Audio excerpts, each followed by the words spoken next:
Sei que nesses dias o Senhor tem falado, tem se movimentado, e eu quero impartir o meu coração com o teu coração nessa manhã.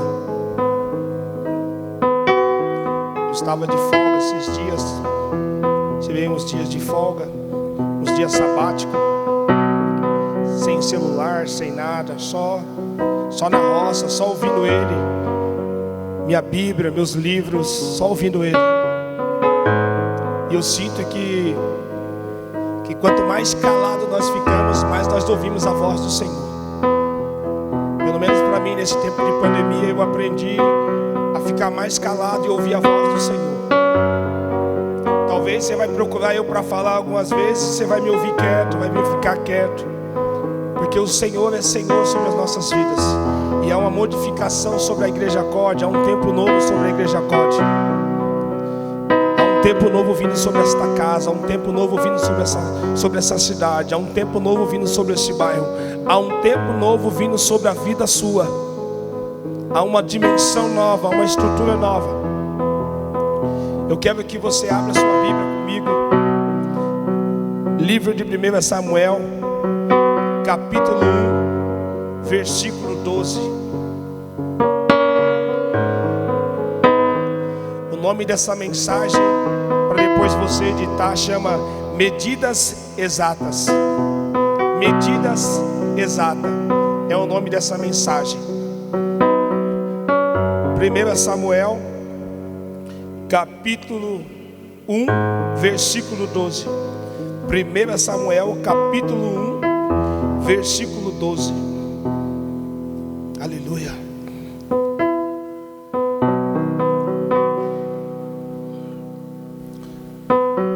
Aleluia. Diz assim a palavra do Senhor: demorando-se ela no orar perante o Senhor, passou Eli a observar-lhe o movimento dos lábios, porquanto Ana só no coração falava, e os seus lábios se moviam, porém não se lhe ouvia voz nenhuma. Por isso ele teve por embriagada. Ele disse: até quando estarás tu embriagada? Aparta de ti este vinho. Porém Ana respondeu: não, Senhor, não, Senhor meu, eu sou mulher atribulada de espírito, não bebi e nem vinho, nem bebidas fortes, porém venho derramando a minha alma perante o Senhor.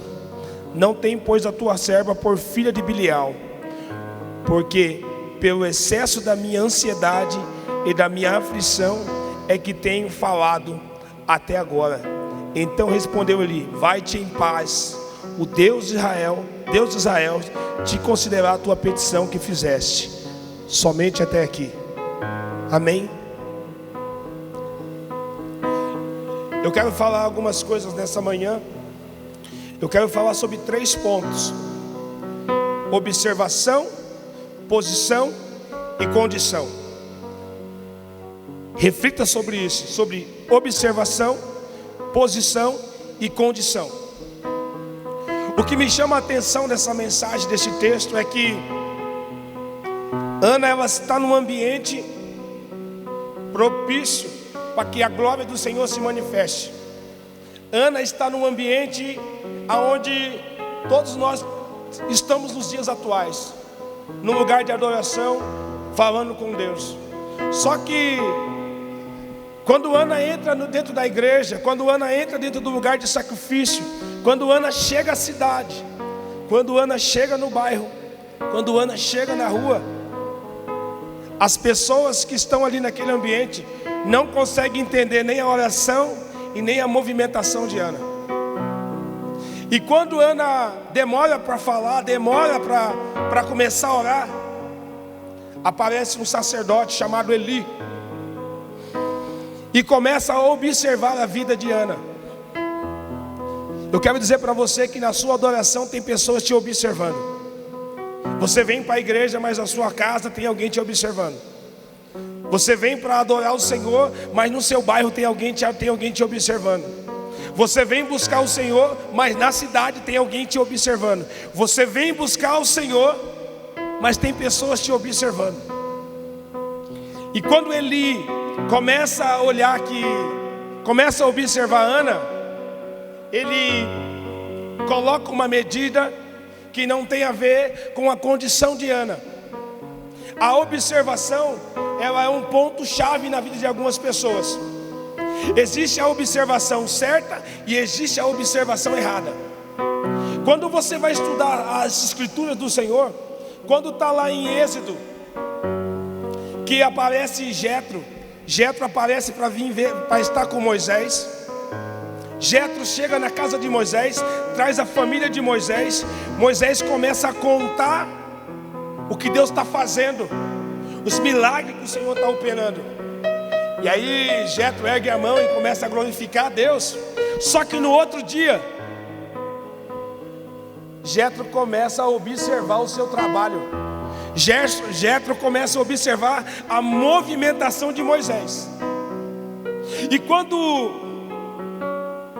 Jetro observa, Eudes, ele passa o dia observando Moisés. Um dia ele passou ouvindo. Procure pessoas que vão falar, mas depois também você vai observar. Porque se pessoas que você vai procurar para falar, só ela fala, mas depois você não consegue observar ela porque ela sumiu, está aqui um ponto chave para você começar a medir as coisas que estão acontecendo nos dias atuais. Só que quando Jetro observa a movimentação de Moisés, ele olha para Moisés e fala: você é louco? O que você está fazendo aí, meu? Você vai morrer. Eu passei o dia olhando a sua movimentação, você não tem tempo para nada. E a observação que Jetro fez não estava condizendo com a legalidade que Moisés teria para viver mais dias da vida. Ele falou: não, desse jeito aí não vai dar certo não. E quando Jetro começa a observar a vida de Moisés, ele dá uma direção. Eu abro uma chave aqui, um parênteses nesse ambiente. Quando alguém começa a observar a tua vida, é notório que ele vai saber se você está avançando ou se você está retraindo. Há momentos na sua vida que pessoas começam a te observar e ela vai falar assim: ó, é vindouro andar com essa pessoa, é vindouro andar com outra pessoa. Ele tem algo para me acrescentar. Só que quando Jetro observa a movimentação de Moisés, ele condena. Ele condena. Existem observações que pessoas fazem dentro da sua vida, dentro da sua casa, que não é só para condenar, mas é para te aproximar perto da glória de Deus. Você veio hoje? Posso ouvir um glória a Deus? Quando Jetro ele observa a movimentação de Moisés, ele fala: você vai morrer, cara. Você passa o dia fazendo trabalho. Às vezes nós viemos para a casa do Pai, passamos o dia e falamos: estou o dia inteiro servindo ao Senhor, mas estamos servindo da maneira errada. Estamos fazendo as coisas da forma errada. Não estamos se movimentando como o céu quer que se movimente. Estamos se movimentando pela plataforma que estamos achando que tem que movimentar. Nesses dias atuais, o que eu mais aprendi foi ficar em silêncio. E quando Jetro fala: eu quero que você, eu vou deixar uma dica para você, um conselho. Eu te observei. Separe chefe de 1000. Separe chefe de 100.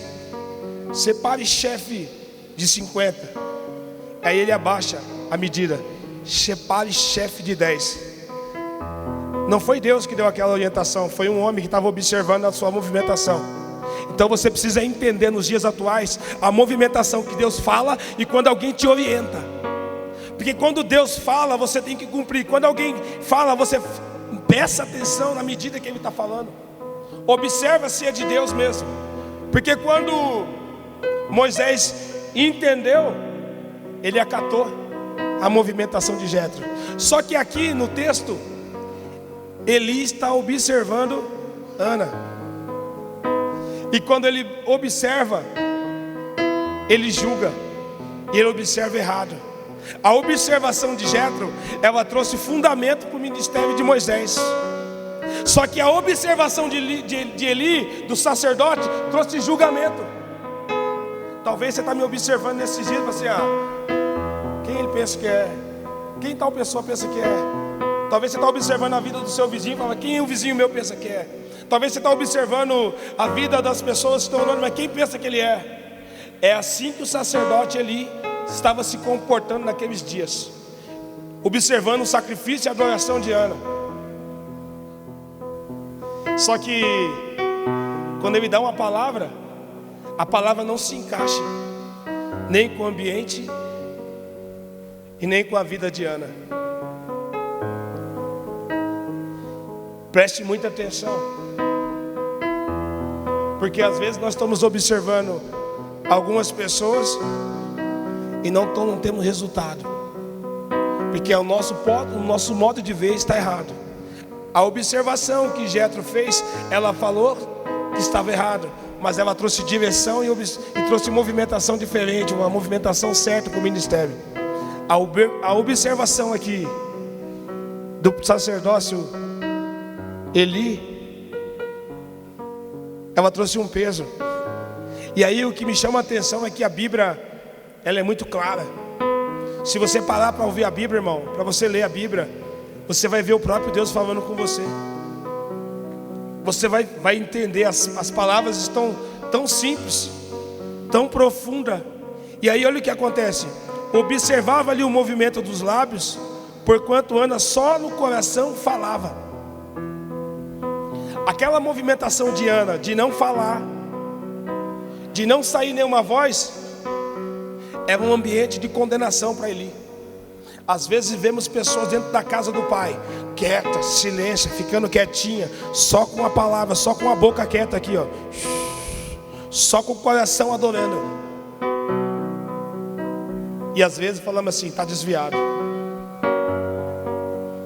Será que nesses dias nós não somos como o profeta, como o sacerdócio ali, querendo julgar as pessoas por aquilo que nós vemos? Eu sei que a máscara é difícil de usar, mas nesses dias ficou melhor para adorar o Senhor. Às vezes a gente olha para alguém e ficava imaginando: mas a face que ele fez corresponde que não está bem. Nós não podemos fazer a movimentação de Eli.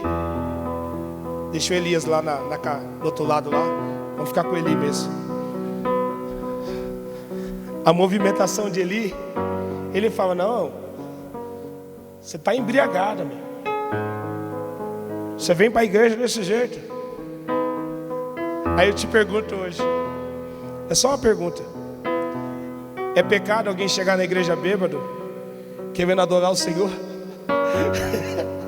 É pecado alguém chegar aqui, um dependente químico, querer adorar o Senhor? É pecado o pecador, o cara que chegou aqui querendo, que matou alguém, entrar aqui para adorar o Senhor? É pecado o cara vir aqui na igreja e querer adorar o Senhor, mesmo sabendo que a vida dele está tudo torta? É pecado isso? Pegando um pouco na mensagem do meu amigo pastor Daniel, que eu estava assistindo, é pecado isso? Ele falou sobre perdão, mas também o perdão vem porque alguém pecou. É pecado?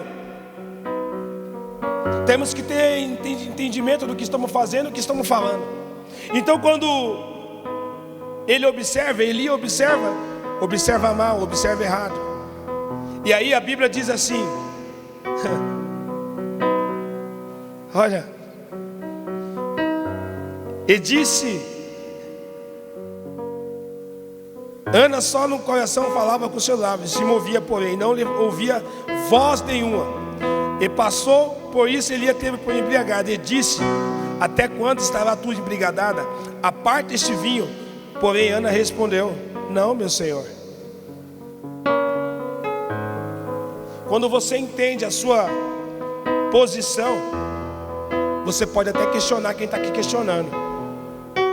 Quando o profeta, o sacerdócio, ele julga, ele prejulga, ele observa mal e fala assim: você está embriagada, vai embora, você não pode estar aqui assim. Aí a posição de Ana muda o ambiente. A posição de Ana muda o ambiente. Ana fala: não, eu não estou aqui embriagada, não, meu Senhor. Eu estou com o meu espírito. Eu estou atribulada de espírito. Então quer dizer que ela estava endemoniada, pastor? Não. A tribulação de espírito fala... Deixa eu só falar para você o que é. A tribulação de espírito fala sobre coisas físicas e emocionais. Ela estava com problema na alma, dores na alma. Mas alguns teólogos vão dizer que o inimigo também atua na alma, sobre 4 dimensões. Não é para hoje isso. Mas o que Ana quer dizer é o seguinte, ó: essa adoração que está acontecendo aqui é por causa do meu coração que está requerendo algo novo. E quando você requer algo novo, parece que o que você fazia tem a ver com o que você está fazendo, mas não, o que você está fazendo nesses dias tem mais a ver com o que Deus quer construir dentro de você. Porque Ana entende a sua posição, Eli não entendia aquela movimentação. Porque a movimentação de Eli era ver todo mundo gritando, falando. De repente alguém aparece no templo do Senhor e fica ali quieto.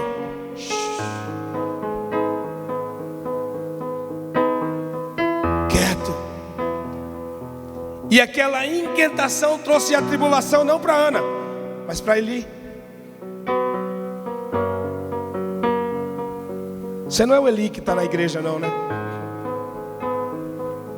Você não é o Eli que está me perseguindo não. Porque Eli representa uma classe de pessoas que está no sacerdócio, mas não entende o sacerdócio. Eli representa uma movimentação de sacerdócios que estão fazendo, mas não entendem o que estão fazendo. E quando essa palavra entrou no meu coração, eu estava ontem na sala sentado, eu falei: meu Deus, isso é muito forte. Por quê? Porque a posição de Ana começa a alinhar a vida de Eli. A posição de Ana. Portanto, eu quero deixar uma palavra para o seu coração nessa manhã, e uma medida também. Fique quieto. Fique em silêncio, porque o seu silêncio vai mudar pessoas que ainda não estão falando.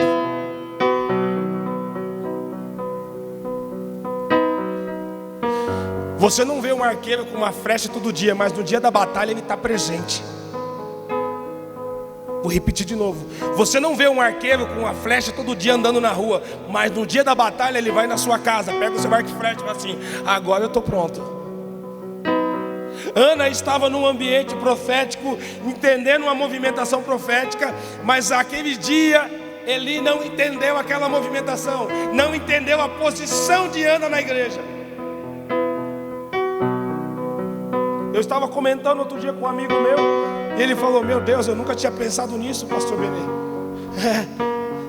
Existem pessoas que estão se calando, que estão ficando quietas, que está gerando desconforto de outras pessoas, mas está mudando. Eu vejo que a igreja está se movimentando nova. Há uma movimentação nova. O Senhor Jesus ainda é o mesmo.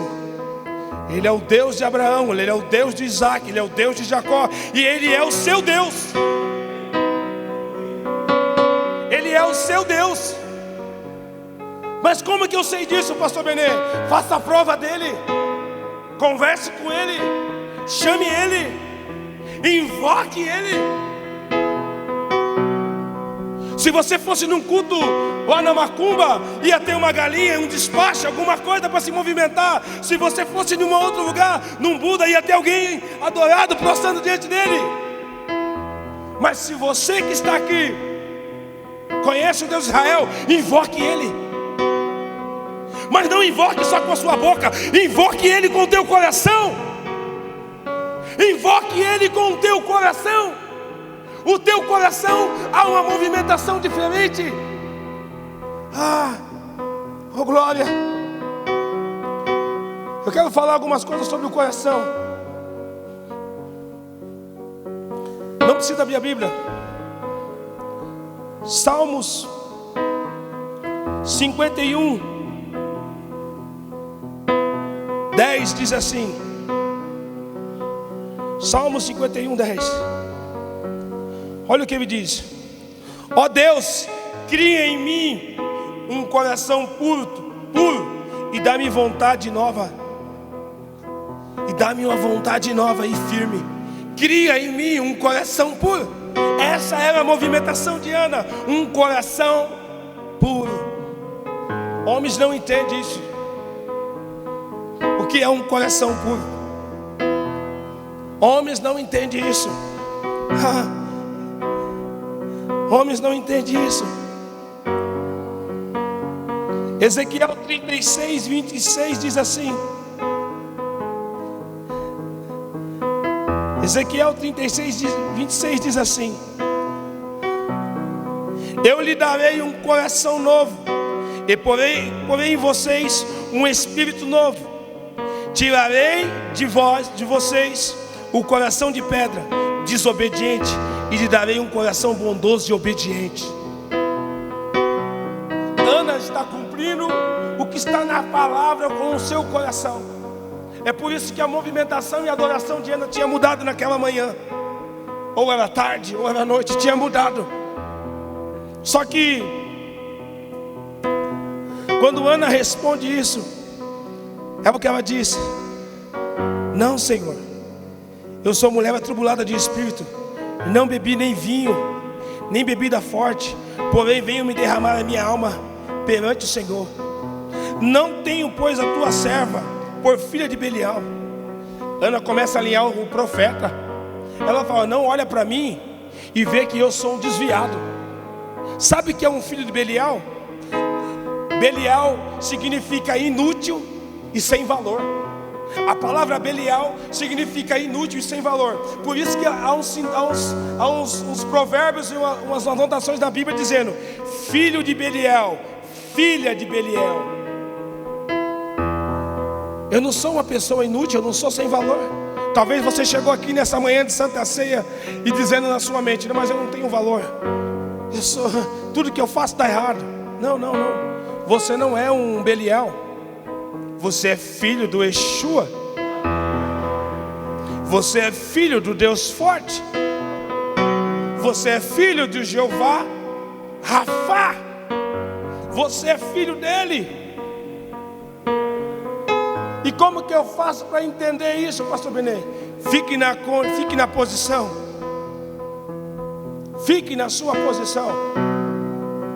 Se não é tempo para você falar, não fale. Se é tempo de você cantar, cante. Se é tempo de você tocar, toque. Se é tempo de você soltar uma palavra, solte. Se é tempo de você fazer alguma coisa, faça.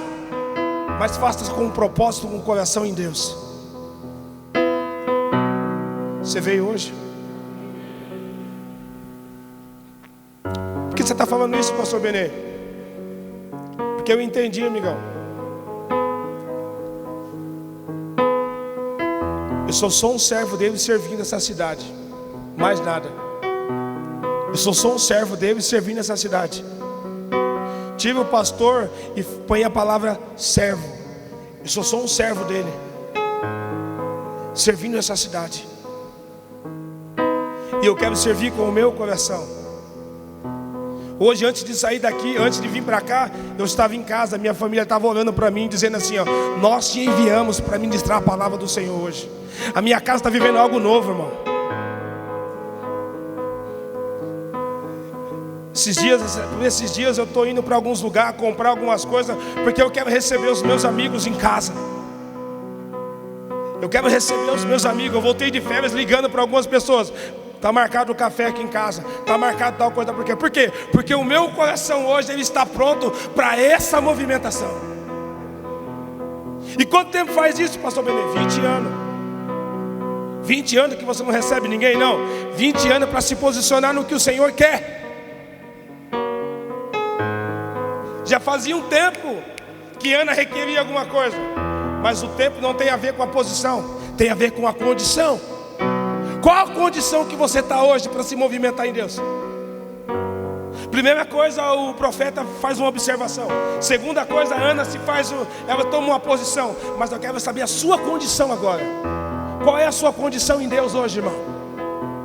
Não estou falando de pastor, estou falando de você. Qual é a sua condição como filho e como filha de Deus? A sua condição bate com aquilo que o céu está dizendo nesses dias? A sua condição, ela é exata com o que o céu tem construído para a sua vida? Você pode dizer ao Senhor: Senhor, eu estou na condição certa, eu estou no posicionamento certo, e vem até a mim. Você está nessa posição? Talvez você que está aí na internet, em casa, qual é a sua condição, filho? Qual é a sua condição? A condição, eu respeito a sua condição de estar em casa, mas qual a sua condição diante do reino?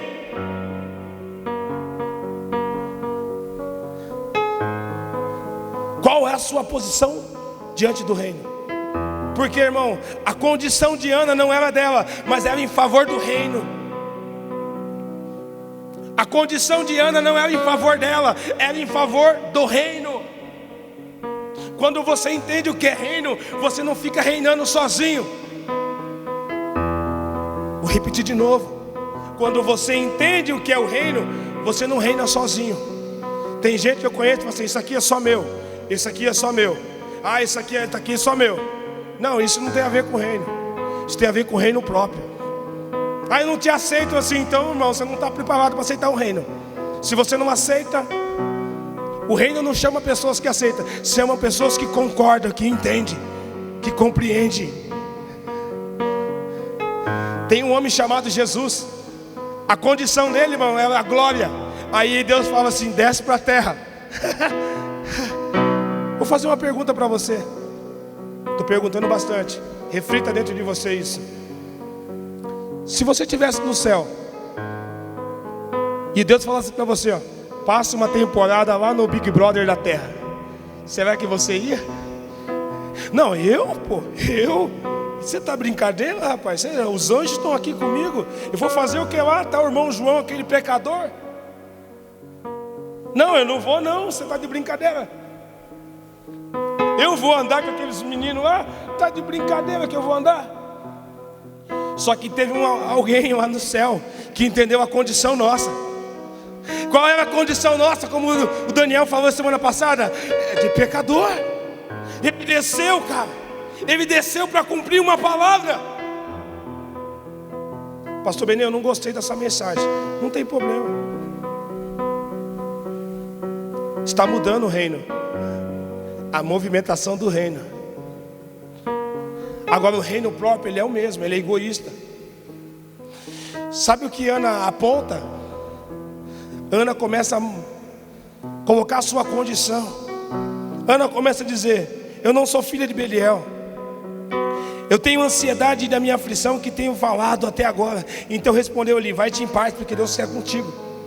O profeta não tinha mais o que falar. O profeta fez a observação errada. Sabe o que o profeta tinha que fazer? Concordar com a oração de Ana. A sua condição, irmão, ela vai fazer com que pessoas concordem com o que você está fazendo. A sua condição em Deus, no reino de Deus, ela vai fazer: não, mas você está salvando vida? Eu também quero salvar vida. Ah, mas você está tocando uma cidade? Eu também quero tocar uma cidade. Portanto, eu quero dizer para você uma coisa: a minha vontade aqui é de servir ao Senhor aqui nessa cidade, ser servo dEle, servir a Ele nessa cidade.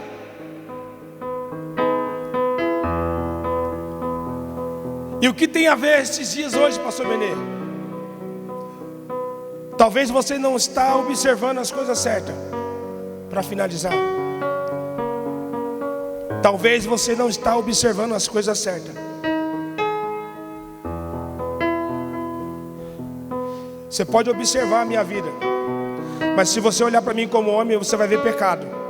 Mas se você observar a minha vida em Deus, você vai ver que eu tenho força de vontade de viver.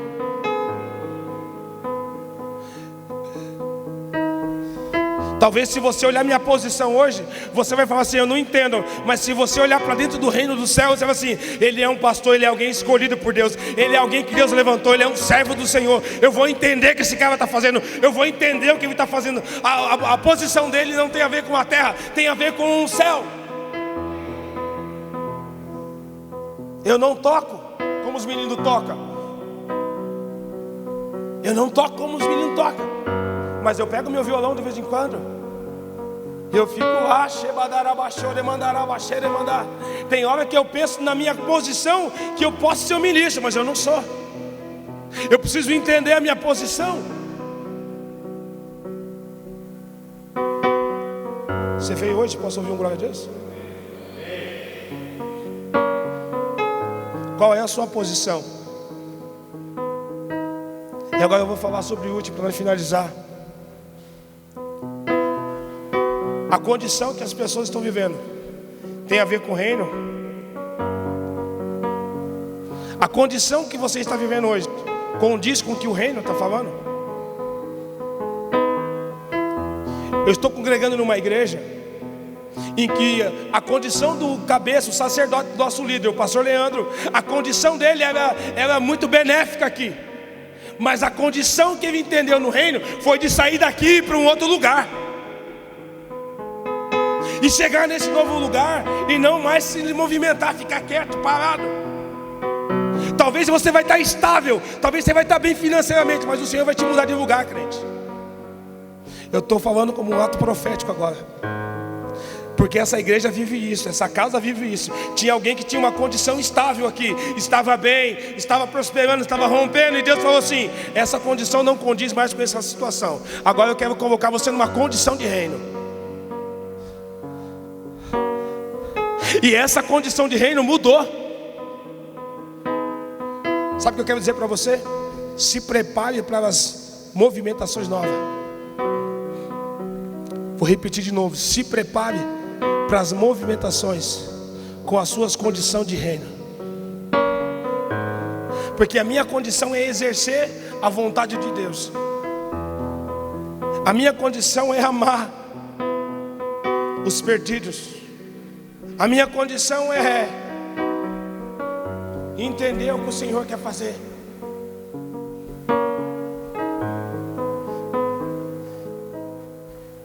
Eu amo o que eu faço. O que você faz, pastor Benê? Eu cuido de pessoas. Eu cuido de pessoas. O que você faz, pastor Benê, de melhor? Eu cuido de pessoas. O que você faz de pior? Às vezes não entendo o que as pessoas estão falando. Mas o que você faz de melhor? Eu amo as pessoas. Eu amo as pessoas. Eu tirei 10 dias de férias e fui para a casa de um amigo meu que, quando ele passou uma situação na vida dele, eu mais ajudava ele do que ele ajudava eu.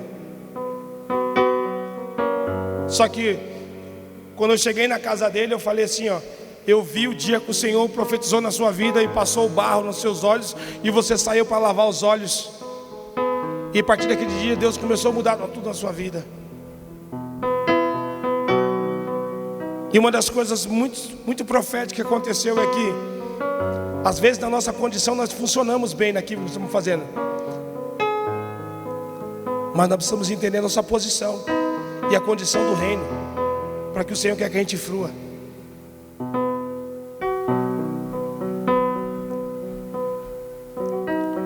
Muitas pessoas estão com medo de sair na rua.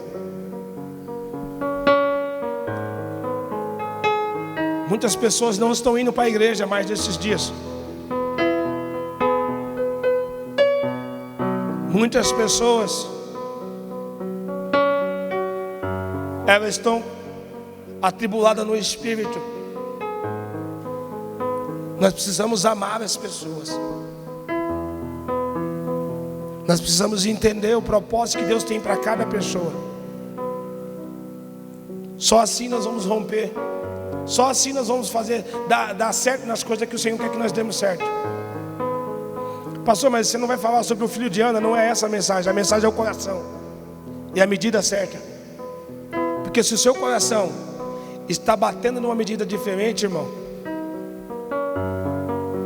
e as pessoas que estão te observando não estão entendendo que o seu coração está batendo, pode dar tudo errado. No final da história, ele olha para o céu e ele fala assim, ó: que seja feita a sua vontade e o Senhor conceda. Entendimento de quem entendeu que observou errado, viu a posição errada, mas no final ele falou assim: não, a sua condição tem a ver com o que você está pedindo. Vai em paz, o Senhor é contigo. Então nessa manhã eu queria deixar essa palavra para o teu coração e dizer para você uma coisa. Muito obrigado por você vir nesse culto de Santa Ceia hoje. Algumas pessoas não puderam vir. Algumas pessoas estão todos os dias sendo administradas pela mídia às vezes. Mas eu quero dizer uma palavra para você. O Senhor vai te dar força. O Senhor vai te dar força. O Senhor vai te dar força. Eu estou estudando o livro de Êxodo, e quando chega na praga dos gafanhotos, Deus fala assim, ó: essa praga aqui que eu vou lançar é para zombar dos inimigos, e para que você conte aos seus filhos, e os filhos dos seus filhos também conte. Deus lança uma palavra, uma movimentação para contar a história. O que você está dizendo, pastor Benê? Essa pandemia, você vai poder contar para os filhos dos seus filhos e para os filhos do seu filho que o Senhor te deu graça, que o Senhor é na sua vida, que o Senhor é na sua família, que o Senhor é contigo. O Senhor ainda é o Deus de Israel. Eu respeito tudo, eu amo tudo, mas eu entendi a minha posição de reino, eu entendi a minha posição de sacerdócio. Eu entendi o que eu carrego dentro do sacerdócio. E dentro dessa manhã eu quero finalizar com isso. Se posicione, reflita. Se posicione em Deus. Observe a sua vida e se movimente nas condições que o Senhor quer te usar nesses dias.